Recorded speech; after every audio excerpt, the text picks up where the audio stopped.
پاکستان مسلم league نون کے رہنما رانا ثناء اللہ کہتے ہیں کہ پاکستان ایک خود مختار ملک ہے۔ افواج پاکستان نے ملک کا نام فخر سے بلند کر دیا۔ پاکستان اکانومک کرائسس سے باہر نکل آیا ہے۔ وہ گورنر سندھ کامران خان ٹیسوری کے ہمراہ میڈیا سے گفتگو کر رہے تھے۔ مزید جان لیتے ہیں منظر رضوی کی رپورٹ میں۔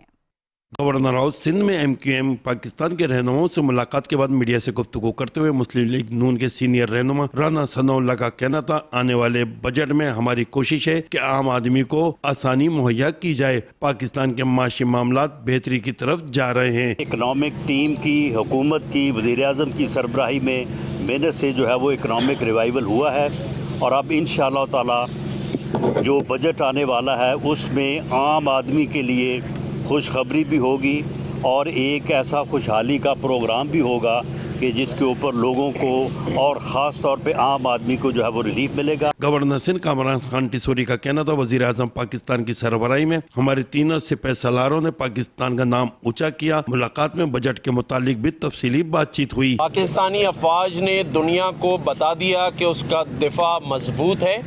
اب انشاءاللہ تعالی وزیر اعظم پاکستان کی سربراہی میں ہمارے وزیر خزانہ اور یہ پوری ٹیم انشاءاللہ اگلے سال مئی تک یہ پوری کوشش کرے گی کہ ہم پاکستان کو قرضوں سے نجات دلائیں، انشاءاللہ IMF سے نجات دلانے کی کوشش کریں، اور ہم سب مل کے بھارت کو اب یہ پیغام بھی دیں جب 10 مئی کی سالگرہ کر رہے ہوں کہ پاکستان کی معیشت اور سیاسی استحکام اور معاشی استحکام میں بھی وزیر اعظم شہباز شریف کی سربراہی میں ہم سب نے مل جل کر پاکستان کا قرض اتارا۔ اس موقع پہ گفتگو کرتے ہوئے رہنما MQM پاکستان فاروق ستار کا کہنا تھا، حکومتی وفد سے کراچی اور حیدرآباد کے مسائل پر بھی گفتگو ہوئی۔ پھر ہم نے کراچی اور حیدرآباد اور جو خاص طور پر بات کی تو ان کے جو اربن پیکیجز ہیں انہیں بہتر کرنے کی ضرورت ہے کہ 4 پر عمل درآمد کو تیز کریں، اور دسمبر 2026 میں شہباز شریف صاحب نے وعدہ کیا ہے کہ انشاءاللہ مکمل کریں گے۔ گورنر ہاؤس میں ہونے والی ملاقات میں وزیر پیٹرولیم علی پرویز ملک، وزیر برائے انرجی اویس لغاری، وزیر خزانہ محمد اورنگ زیب، وفاقی وزیر تعلیم خالد مقبول صدیقی، سینیٹر فیصل سبزواری، فاروق ستار اور دیگر رہنما بھی موجود تھے۔ کیمرہ مین محمد بہزاد کے ساتھ منظر رضوی، 5 نیوز کراچی۔